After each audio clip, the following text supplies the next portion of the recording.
Charlie Parker. He is the head girls coach for the Raleigh Lady Bulldogs.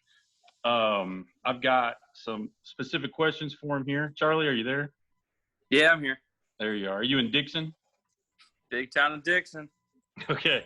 All right. So these are some things I've been wondering about with you.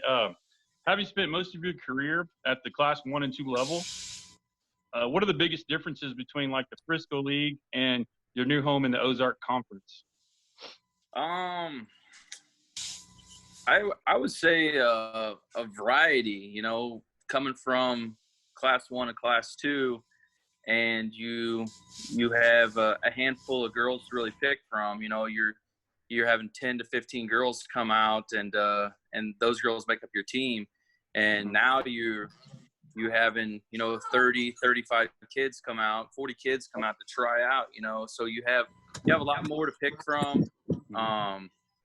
It's just it's a lot big variety, a lot bigger pool to pick from. Right. Guy, did you ever coach at a bigger school? Well, I coached at Bolivar a little bit. I ran American Legion program, and then I was a baseball coach at the NCAA level. And so I've done that, and I worked for the Braves and the Pirates and the Reds for about 6 years. Off after I got out of college, finishing up my degree. Mm-hmm. And Seth, you did Class 3? Yeah. Class 3. What's your so you went to high school at Osceola. Is there any difference between like Stillville size and Osceola size?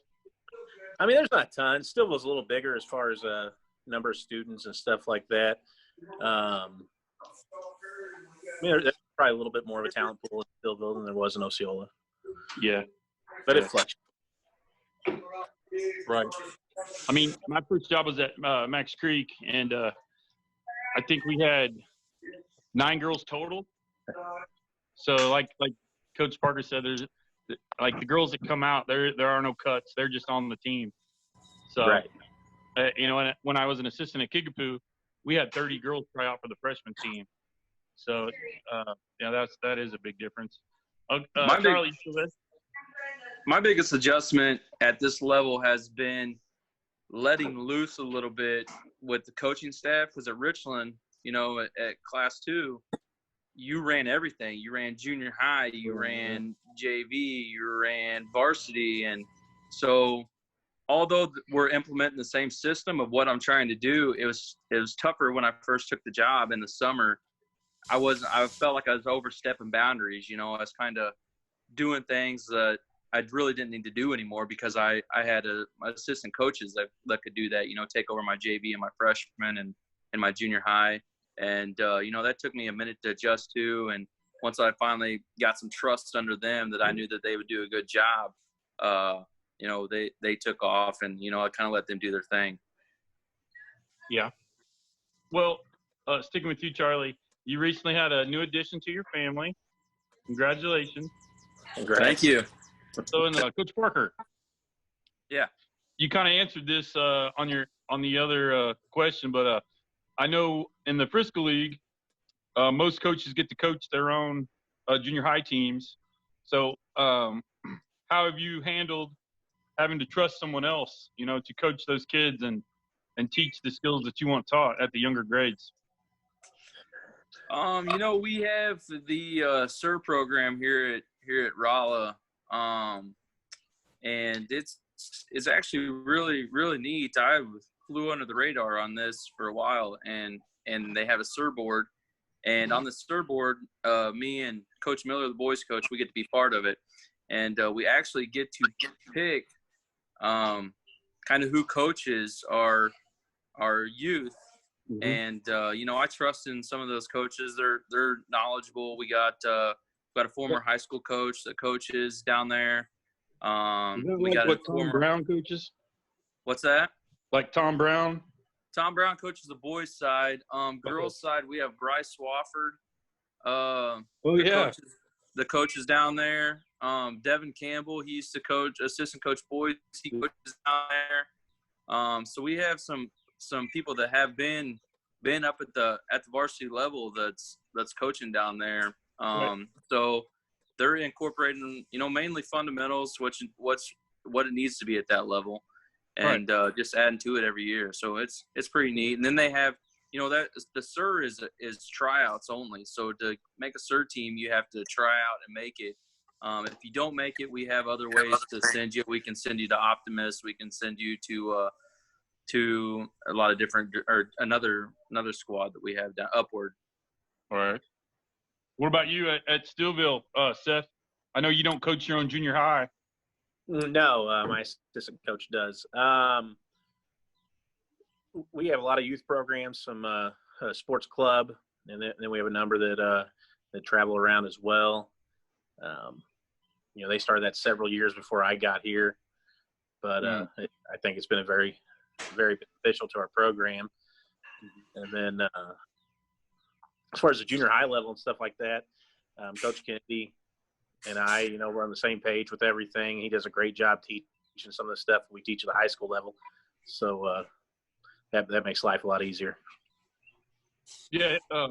Coach Kennedy actually told me once he thought he should be the head coach and you should be the assistant. Yeah, probably. I'm just kidding. Charlie. Yeah. Or Coach Parker, sorry. I know we battled a bunch when you were at Richland. We did get to play once last year, and you beat me fair and square. But how much of the same stuff are you able to run that you ran? Does the stuff that you did at Richland, does it translate into the higher class of basketball, or did you have to adjust some things on offense and defense? It was I pulled a couple things that I'd done there at Richland over to where we're at now, but I reiterated everything that we've done. At Richland for so long, because I didn't have high numbers, we ran a lot of zone because I had to protect girls, and we wasn't real quick, and we was big, and I had to change the way we played to around the personnel that I had. And coming into Rolla, where man-to-man is really implemented from elementary all the way up. That's all they run is man-to-man. I come in this year, and this is my first year that I actually got to teach man-to-man, which I prefer. And it was really fun defensively to get out and run man-to-man. Now we still press like I have in the past. I didn't change their press and everything up because they won 24 games the year before doing the same stuff. So why change what worked? Yeah. So I kind of stayed with what they'd done in the past, and just changed their offense up quite a bit. I had so many weapons last year that we could hit people with a lot of different things. So we ran a lot of different sets towards other people. Yeah. What is I don't know what that means, but okay. It just said we got 40 more minutes. You guys won like 24, 25 games this year? Yeah, we went 23-4. 23-4, okay. And your JV was undefeated, and I know you return a highly touted junior class. So how do you see the like next year and beyond of Lady Bulldog basketball? We like we said, we went 23-4, and we lost in the district finals, which a lot of people thought we should win, but we lost to Sullivan, who had only lost 2 games all year before losing to Carl Junction. And they had their guard out. Yeah, and they had their guard out. And we only beat them early in the year by 6. Right. So we had a good year. My JV was really fun. They get after it. They shoot it really well. I think that only a couple teams played them within 15 points. Yeah. So there's a lot of that sophomore class is loaded. And I will lose 3 big guns, 3 girls that started that had great careers for Rolla. But I'm getting ready to bring in a couple other girls that I think can fill those shoes and bring in a lot of athleticism that can shoot the ball really well and will help on the defensive end. I still see us next year. We have an opportunity to probably win 20-plus games again, I think. Yeah. Do you think you'll be Class 5 with the new classification? I think we'll bounce up to Class 5. Yep. How about Stillville? I think we'll stay Class 3, man. It'll just depend on how some of the numbers fall, but I think we'll be kind of one of the bigger Class 3 schools. So you should be the team to beat then around here in Class 3. Yeah. There's a couple other ones that aren't bad. Maybe somebody like that. What about down your way, Guy? Is Bolivar going to be 5, or are they? No, I think Bolivar probably stays in Class 4. I don't know. I don't know. I've looked at some of the football numbers, and Coach Parker was talking about Rolla. Rolla was a Class 4. They may bump to Class 5 in football. Willard was a Class 4. They may bump, and really in all likelihood they want to get out of that Class 4 because Webb City's there, and Bolivar's starting to get good, and they've got everybody coming back. Mm-hmm. But Bolivar, I think, stays in Class 4, and their challenge is going to be moving into the Ozark Conference. Yeah, that's what I was thinking. And now they're in there in all sports. I mean, Central only dropped out in football. Central will stay in the other sports, is the way I understand it. But in football, Bolivar is replacing them, and they've got a lot coming back now. They do lose their quarterback, but they've got a Banner that was the running back last year, who played a little bit of quarterback last year. They may do something there out of the pistol, something similar to that. But they've got some offensive linemen, coming back. They're going to be a handful, and they're going to be a dang handful in basketball. Yeah, they probably had the best freshmen in this area, if not, top 5 in the state. And the Polk kid that moved in, I believe he moved in out of Nixa this year, but he's a real deal at 6'3", 6'4", and can handle it. Can play with his back to the basket. He can play facing the basket. They're going to be, really good. And obviously Kickapoo's going to be good in this area in basketball. With what they've got coming back, they do lose a couple of seniors. One, the Elmquist kid, he was a start quarterback on the football team. He was an athlete. He knew the game, and they'll be decent. Kickapoo girls will be, if they stay healthy, they'll be okay. And that's the biggest part of it, right? That they struggled with this year was health. They just couldn't do it. But still won 18, 19 games. Coach Pendergrass done a great job with they won their dealt all year. Yeah, they ended up losing to Republic just by single digits, didn't they, in the section round? Yeah. Yeah. Well, Coach Parker, we're going to play a little word association game. I'm going to say one word or maybe a few words. You just tell me the first thing that comes to your mind. Are you ready? Yes. All right. Rebecca Yonke. Overwhelming. Never missed a shot since 5th grade. Yeah. I was thinking, I guess it'd be shot blocker. Shot blocker. Yeah. Ellie Rogers. She's a gamer. She shows up big games. She's a gamer. And your last senior, Lauren Pritchett. Work ethic. She's very hard to find work ethic that outworks that girl right there. Alex's Pizza. Supposedly the best pizza in Rolla. I've only ate there once. What? Yeah. We had shrimp pizza there one time.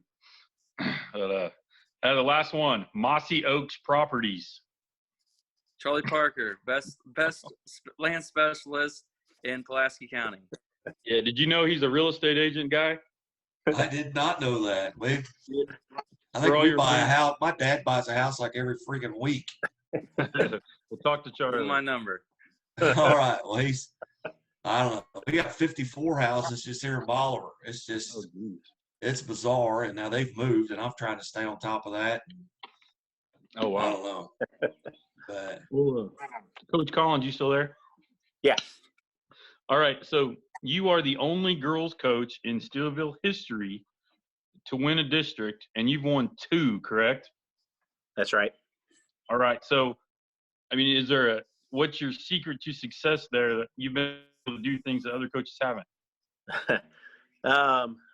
We've had a lot of talent, and that's helped out a lot. I think most people would probably tell you it's not coaching for sure, but the Steelville fans. We've definitely had a lot of talent. So the Steelville fans say that a lot. Yeah, I bet. No, we've had some. I think some good success with our youth programs. We've had a lot of kids that come up that love basketball, and then a lot of basketball first kids, which has been nice over the last few years. And we got a lot of great girls that buy into what we're doing. They execute what we're doing. But most importantly, we're long and athletic, so we can execute, our defense and stuff like that. Yeah, your program's known for its 1-3-1 defense. At what point did you decide to do that exclusively? Because 8 years ago, I know you weren't doing that, and then probably the last 4 or 5 years, and you guys do it at all your levels, junior high and high school. So what made you decide on that defense? Man, I guess it's probably been like 5 years ago or so. We decided coming into a season, all right, we're going man, and we're just sticking with it. We're going to do what we can, and we just didn't have the personnel to beat the teams that we need to beat doing that. I think we had a 5'6" center. So when we were guarding teams that had bigs, I was having my best player on a 6-footer, and we couldn't afford to get her in foul trouble and stuff like that. So we found some success in the 1-3-1 that first year doing it, keeping the ball out of the middle. And we were able to kind of get some pressure on teams and some stuff they hadn't seen, so it made people uncomfortable. And then really that second year we ran it, we made some adjustments, kind of stole some stuff from some other coaches. I listened to a guy named Don Kloss speak at a clinic, and he made some stuff that just sounded really simple, and it was simple to implement, and really took advantage of our length and really started running it very well. But long and athletic has helped, and there's not a whole lot to it. There's a few little things we do that are a little more complex than probably your average 1-3-1.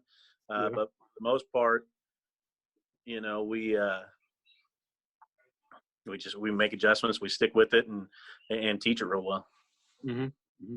Charlie, you used to play 1-3-1. Yes, I remember. Yep. Been a few years ago. Yeah. Let me see. Okay. Seth, Coach Collins, you return your whole starting 5, correct? That's right. And you return all your bench players also? Yes. Okay. So if you stay Class 3, you guys were a sectional team last year. Had a chance to get to the Final Four. And are you doing anything different, like in the summer, if you get to have one, or with your schedule to try to prepare your girls for that big stage? We are trying to beef it up a little bit. And I thought we played a pretty tough schedule last year, and it was probably the toughest schedule we'd played since I'd been there. But we've added the Sullivan tournament, which I think will be good for us. Yeah. I think we might run into Miller at some point. It sounds like it's a possibility, which would be another good addition to our. They return everybody, right? Yeah, they're another young team. Of course, not from this area, but right. You know a lot about them. So I went to Miller High School. I've got a lot of connections there. Those girls are all sophomores. Yeah, right. So did you hear Jamie LaSalle retired? I did. He's younger than me. Well, no, how old are you? 43? Is he not? Oh, no, no, I went to high school with Jamie. Jamie's 50. Jamie's 50? Yeah, he's in my class. He was class of 88. Oh, never mind. So he's 50, yeah. Or 49. Wow. Yeah. I just proved that the other day. Yeah, Jamie actually played for my dad at Miller. Oh, wow. Back in 87, 88, and 86, 87, 88. And then he came back. He was on the Mount Vernon staff for a long time. Then when Tom Cox retired the first time, and then Dan Henderson took over, and Jamie didn't get it. That's when he went to Greenfield. He was at Greenfield for a long time. Then he went to Miller. Then he went to East Newton. Yeah. He was at East Newton for a season or two. And then came back, took the Miller job. His son played football actually here at Southwest Baptist University. Yeah. And didn't he play at Marionville? No, he played at Greenfield. Greenfield, okay. Yeah, he was Jamie was the football coach there at Greenfield. Now, he at one point was the boys basketball coach at Maryville, or maybe Greenfield. But he that's a long time ago. I've got two questions for him, but one question for all three of you is who is someone that's in your background that kind of influenced the way you do things right now? What coach or mentor had maybe the most influence on how you run a practice, coach a game, things like that. We can start with Coach Rissler up here in the top. Well, I student taught and coached under Brett Soden, who's no longer a coach. He's a superintendent at Stratford. And in 2001, I was a boys assistant, and we actually won the first district in Fairgrove history, I believe. Yeah, and that was back when there were only 4 classes. I took a lot of his organizational stuff, and then I spent a ton of money on the championship video productions, just watching all the college coaches. And I still do. I just bought a video last week, but I'm not going to tell these guys what it's about. I played both of them. But, yeah, I'd say Coach Soden was my first. And then Mike Bell was also there. He was the girls' coach at Fairgrove. He doesn't coach anymore. He's a super cool girl. But he was a really good girls' coach. Just coach overall. So both of them, I stole stuff from them. And then I don't know if you guys remember when I was in college, there was a coach, Coach Kirby. He was at Clever back in the late 90s. He's from Aurora. Clever and yeah, he's from Aurora. Yeah, I was his assistant in like 1997 98. It was 98. And we weren't very good, but he was really, really organized, and he played all man. And I play all zone, but his organization and his practice, just how he broke down his practice, it was really good. So that's the kind of guys, and then I still talk to people, I talk to these guys a lot. I talk to Charlie and Seth probably every day, if we're not just BSing or whatever, we're talking basketball, but that's kind of where I got my start from. Coach Collins, your thoughts? Yeah, my dad coached football, basketball, and baseball the whole time I was growing up throughout elementary school, middle school, as an assistant. So I was around a lot of different coaches and picked up a lot of stuff there.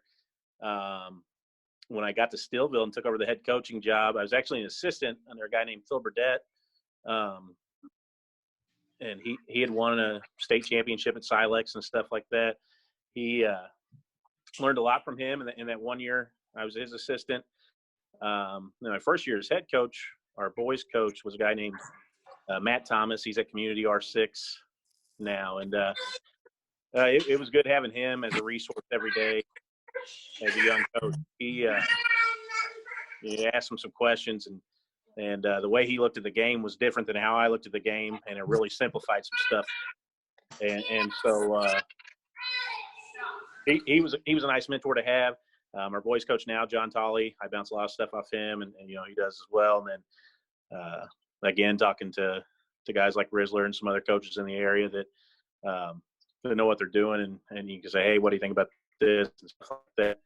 It's helped out a lot. Yeah. Coach Parker, how about yourself?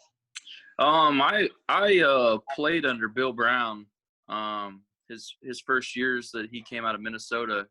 Actually, he was my high school coach. His first job coaching high school. Billy Brown. Billy Brown, Parkview, Billy Brown. So now the Lebanon boys coach, and he was a very, very hard-nosed coach that could get the most out of his guys. I respected him a lot, and I would have ran through a door for him. When I went on and played at college at Hannibal, I had the opportunity to play 2 years for Matt Brock, Skip Brock's son, who is now, he was a coach of the year at Mobap, and now in Illinois, University of Illinois Springfield. They were Matt Brock and Thomas Brock were my guests last week. Yeah. I played under Matt Brock for 2 years at Hannibal, when he was actually assistant there, but he ran a lot of the practices. Very knowledgeable guy. Of course, his dad's a really knowledgeable guy. I've had an opportunity to listen to him speak a couple of times. I've actually have ran a couple things off of him, talking to him. Other than that, I run a lot of things through Coach Franks, Steve Franks. I talk a lot of basketball with him and watch a lot of championship series. I talk to Coach Rissler a lot of times about some things. If you want to get a set from anybody, that's the guy to go to, because he's been running. He can tell you a set from 1989 that somebody ran in the Final Fours. Man, that guy, he studies the game and just very knowledgeable coaches around. I try to link to and keep a relationship with, because I learn a lot from these guys. Yeah, you mentioned Skip Brock. Skip Brock, my senior year, was his first head coaching job. And Thomas wasn't even around yet. Matt was up on the stage, playing with the Nerf basketball. But I went from George Wilson was my coach my freshman year. And then Skip Brock was my coach my senior. I went through 3 coaches in that the 4 years I was in high school, and then got to play for Tom Cox in football, who's a football coach in this area. He's as good as gold, and he and I butted a lot of heads a lot of times. But look back on that with fond memories now. Visit with Coach Cox, probably once a week still to this day. And my senior year, he actually left and took the Webb City job after Jerry Keel had left, and we went down to Webb City and beat him that year. And because he was using the same hand signals. And I was a quarterback, and I thought, I know what's going on. I said, put me in a game. I know where he's throwing the ball. And got a couple knockdowns and some picks. Yeah, you said you're from Miller, correct? I coached Niagara boys my first year coaching, actually, and Miller was loaded with the Jack boys. Oh yeah, man, them boys were a handful down there. I graduated at Mount Vernon. I went to Halltown, which was in the Miller School District when I was in elementary school. We moved down here. My dad worked for the Cardinals. My grandfather built Busch Stadium, and then my dad worked for Herzog, and my grandfather opened a business in Mount Vernon, and we moved to Halltown. I don't know why we moved to Halltown, but my dad thought he was a farmer and wanted to get cows, and that didn't go very well at all. But he still worked for Herzog, so we were having to drive back to St. Louis every weekend and go to games. And funny story there, but I can't say it on the radio. With some Joe Buck got me in a lot of trouble one time. Ended up with a babysitter who was Bob Costas, who was still working at Campbell X, at that time. But my second question is, right now we've virtually ended sports. So we're basically going to be starting over. So let's say we could tear up, the rules and the regulations. What are just 1 or 2 things that you guys would really want to see changed? And it may not be on the high school level. It may be at the professional level. It may be, for example, eliminate the DH in the American League, or, just what are some things off the top of your head that you would like to see changed? And now you've got kind of carte blanche of, hey, I have an opportunity here. There's 1 rule I'm going to get changed, 2 rules I'm going to get changed. Maybe it's a transfer rule at the high school level. Maybe it's the eligibility rules. Maybe it's how they classify schools, or it may be your conference. At Raleigh, you guys are probably driving further than any of the other 2 guys to play conference games. You've got to make that trek. Now, you no longer have to go to Joplin, but you got to come into Springfield several times a year. You go to West Plains. What are just, and I know this is kind of off the top of your head, but just maybe 1 or 2 things that you would really like to see changed with regards to sports. And I don't care who goes first. I know I surprised you there with that question, but I'll jump in. I don't have anything that's just real irritating to me as far as rules and stuff goes. Something I think would be kind of neat, and it's been talked about in the past. I don't think it's ever anything that's really going to change. Is and I don't know the logistics of how to do it either. So, but reseeding after districts, like in basketball. something where you have like a 1 through 16 and one's playing 16, two's playing, because it's just the luck of the draw sometimes of how you make it to the Final Four. What do you mean by that? You saw that this year with West Plains and Camdenton meeting in the sectionals. Right, exactly. And that's what sometimes, South Iron and Dora possibly, as well in Class 1 boys. But something like that I think would be neat, and it would kind of change some stuff. Now, as far as where do you play, stuff like that, it'd be tough to get the logistics down travel-wise, but, somebody smarter than me could figure it out. One thing that really bothers me is how we're limited to 20 contact days in the summer with our team. I mean, when you get around kids that really truly want to get better, and you're only limited to 20 days with these kids, you can't really get in and work to make them a better player. I mean, granted, they have to do things on their own, but as far as hands-on, you're limited and handcuffed to what you can and can't do. And, I can't stand that 20 days. I think the being limited to your team, I'd rather have my hands on them and have the opportunity to work with them throughout the whole summer going into season than just tied down to 20 days and trying to get it ran out through June and early July and be done, Oh, we've got a new contestant. Yeah. Well, Coach Rissler, what in your mind, what are you thinking of something that you would like to see changed? I kind of like the shot clock. 30 second. I think it would speed the game up. Sometimes girls' games can be very, very boring. I think that's a way to kind of speed it up. Maybe force teams to get better offensively, score some more points. I've seen an example this year where, a coach held the ball for six and a half minutes of a second quarter, and it was a 12-9 halftime score. I've done it before.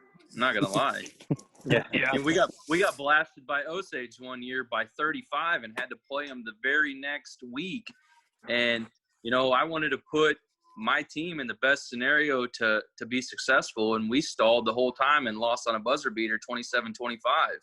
And I see pros and cons to it all. The basketball's evolved and it's more of a spectators want to see a lot of points go up, and that's what's fun about it. I mean, as a player, that's what I wanted to do, is run down there and let it fly. That's fun to do. I can see pros and cons both sides of it. We're also, from my position, we're the biggest school in the conference. So year in and year out, we're going to have more numbers, and over a span of 30 years, we're probably going to have more talent run through. So from my point of view, I want the game sped up. I don't want people to be able to hold it, score close, because I think if there's more possessions, then I'll be able to win. That's why I want the shot clock. I don't like jumping 1-3-1. What's that? Especially running zone and stuff like that. Oh, yeah. Zone press, back to zone is going to eat the shot clock. I mean, then you're going to have like 15 seconds to do something. It could be fun. But I doubt it happens.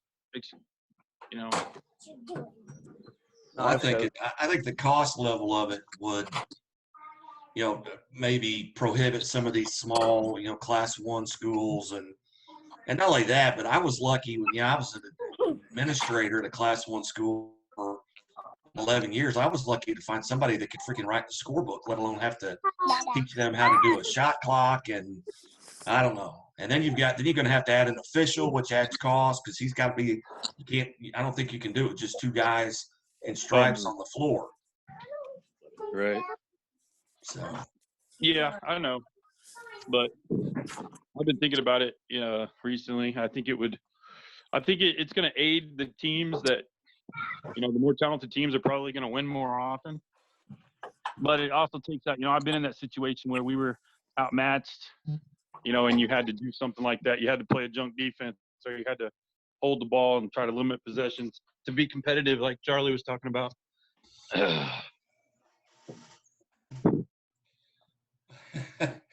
All right. Yeah, well, Rissler. I was in the living room and they went to watch TV, so I came in here. I got a topic to talk about. Especially Charlie, like our guy was saying, each area has its own association, and I feel like each association calls the game differently. We go up to Springfield and play. It's very physical. And then we come back down here, and you're not, basically you can't play man, or you're going to be in foul trouble because any contact is called. And then you got your Jeff City officials, and you got your St. Robert, and then Joplin even. The Joplin Association. Every one of them calls it differently, and I just think that there needs to be something where it doesn't matter where you're playing at in the state. The rules are the same, but they're just not enforced the same. You know what I mean? Yeah, I really seen that this year where we'd pull some Fort Wood guys and Jeff City guys and where they call a lot more small schools, and then we would get them up there for our games and everything was knick-knack foul. You'd barely touch somebody and get a foul called because, in a smaller level, you're yelling hand check, hand check, hand check, and then you go to Kickapoo, or you go to Glendale, or you go to Ozark Conference School, and you're getting them Springfield Association guys, and they just allow you to hammer on each other. Then it's just so spread out, and you kind of have to adjust the level of play of what the officials allow. Of course, you're going to get your good officials and your bad officials, and any sanction you go through, but you definitely have to adjust to what the officials allow. Game in and game out with who you got. Yeah. But it just seems like if the rule book's the same, then the rules should be the same. Yeah, if it's a hand check, it should be a hand foul check. But they just don't call it like that. They let you get away with so much more. And I think that you and I have talked about that before I even came to Rolla. You was talking about the year before when you went to the championship game of the Rolla tournament and was talking about how physical that game was, and I think that it may even had a outcome towards the end of the game for you that kind of changed the way the game went. And it's just, it's so inconsistent across the board. You're right. Seth, where do you guys get your officials? We get them from all over, the Fort Wood area. So I'm from Farmington. We get a pretty good draw, but again, we see some SEMO officials, we see Jeff City, we see Fort Wood, and it is different. The most consistent I've had have been the ones that came out of like Farmington or even a little south of there, and they call a pretty clean game. Yeah. One thing I ran into this year going into districts is, we went to Union for districts. Well, we was in there with Union and Sullivan and Owensville, who pulls most of their officials out of St. Louis, and we never see any of those officials. So going in there and trying to have to draft those officials was a nightmare. We only pulled, I think, 2 guys that we recommended. So. I don't know what happened there, but that one's gone. it's all good. But let's get out. Yeah. Well, gentlemen, I know all of you by name, and Coach Rissler was at Max Creek when I was doing special ed at Max Creek, and I think that last year, didn't you go to the Final Four that last year? Were you there? Yeah. Oh wait. Oh yeah. Got for a 14-point lead in the fourth quarter. But twice now. Twice.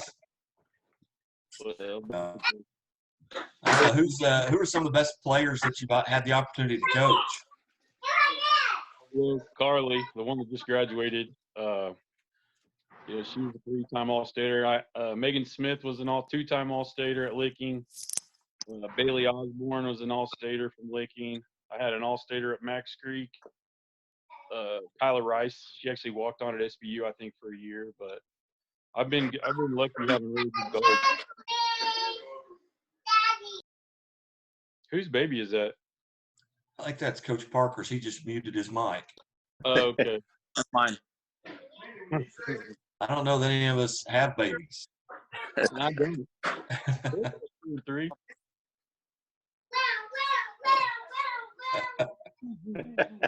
I got another topic for you guys. All right. Cool. Coach Hilliard. Yes.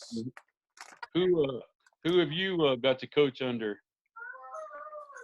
Well, my first job was learning from you, really. Kind of taught me the basics there of how to. If I'm not mistaken, you got a. If I'm not mistaken, you got your first win right there, right, Coach Hilliard? Yeah, I think someone got a little excited there, and it wound up being me and the team just kind of looking at, Steve going out the door. I got ejected without getting a technical. Yes. Okay. All right. My real question. I know Charlie's getting ready to find out. How do you deal with multi-sport athletes when their coaches want them to do their off-season stuff during basketball season? Do you want your kids to do stuff during other seasons? Like, if you know what I mean? Is that for me? Everybody. So, if you're in basketball season and you're playing club sports, I dealt with this year. I had some girls that played club volleyball, and they're really, really good volleyball players. One signed with SBU, one signed with Lindenwood. But I let them know firsthand that your school sports takes priority over any club sports. I respect other people during their seasons. I didn't allow any kids to go play, tune-up leagues in softball season, on our squad, because I respected other coaches, and I want the kids to do the same thing for me. So I'm very open with them and let them know that, if we're in basketball season, that's your first priority. If you miss practice because of club volleyball, we're going to the rule book, and if you have to run 100 laps because it's unexcused, that's what it is. Right. Yeah. I kind of on the same lines there as Charlie. And a lot of our girls that play basketball are the same girls that play volleyball, softball, track, cross country, everything. So, when it's basketball season, we haven't ran into this problem for several years now. We used to have some that played some different softball, early basketball season, late basketball season. But, during the season, we expect them to be at basketball and really haven't had an issue with that. Outside of the season, I try not to have a lot of stuff during volleyball and track and different things, just to not conflict with other. Yeah, I have a rule that if we have a practice or a game or anything like that, then they're not allowed to do anything with another sport. Like if we're off on a Saturday, then they can do whatever. But also I tell them, if you're Carly Holland, then I don't want you going and playing in a club ball, and most of those players are too invested to risk, something like that. But I've heard horror stories before about coaches making people choose. So, we even broke it down. My assistant, who's been my assistant for 5 years now, is the new volleyball coach, and we've actually split up our days, our weeks in the summer. So we're not going to either the girls won't have to do double practices, or they won't have to do 5 days a week. Like 1 week will be volleyball, 2 or 3 days, and 1 week will be basketball 2 or 3 days. So we're trying to give the kids a break, because like you said, the same kids that play softball also play volleyball and also play basketball. So trying to keep it fun. Yeah.